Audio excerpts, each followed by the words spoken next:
Hello mga kapobre, welcome back. Andito na naman ang inyong kapobre Bo TV Vlog. Siya nga pala, bago ako magpatuloy sa aking mga experience o istorya, gusto ko sanang humingi ng favor sa inyo. Please subscribe, like, and share naman sa aking YouTube channel Bo TV Vlog. Ako'y isang hamak na mahirap lamang sa totoo lang at sa totoong buhay talaga. Kung nakikita ninyo, gusto ko rin maiangat ang life standard namin na sana maiangat din ang aming kabuhayan.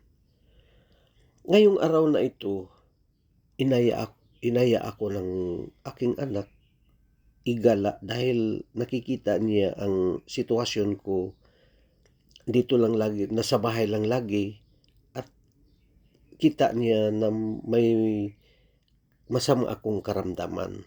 So, gusto niya maaliw ako. Pinagbigyan ko naman siya. Kahit alam ninyo, itong sasakyan na ito, hindi sa amin. Rent lang ito. Nag-rent siya para lang hindi na kami mag-commute. Alam ninyo mga kapobre, hirap na hirap kasi ako ngayon. Dahil sa may estudyante ako, wala kaming trabaho. Kasi yung trabaho namin, on-call lang kami. Kung may tumatawag sa amin, ayun, makaka-income kami, may trabaho kami.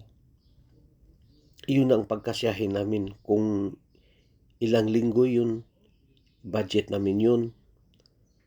Pero ngayong panahon na ito, dahil sa kasalukuyan nating administration na napakagulo, hindi ko alam bakit yung mga project dito mula na sa Manila, mula sa Luzon na ang mga kontraktor at mga trabahante nito wala na sa lokal.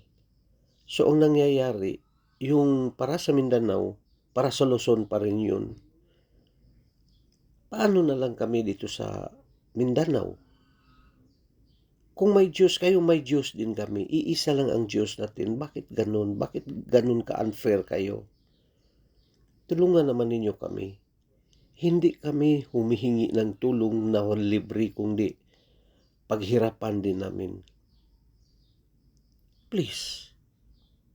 Nahirapan kami. Kaya ako ngayon, masama ang pakiramdam ko dahil puno sa pag-iisip. Paano makasurvive? Paano namin maiangat yung aming sitwasyon? Paano kami mawala dito sa poverty na ito? Kung ganito ang ating politika dito sa Pilipinas, sana okay ang trabaho namin dito sa Mindanao. Yun lang. Yun ang hinihingi ko sa lahat. God bless you all.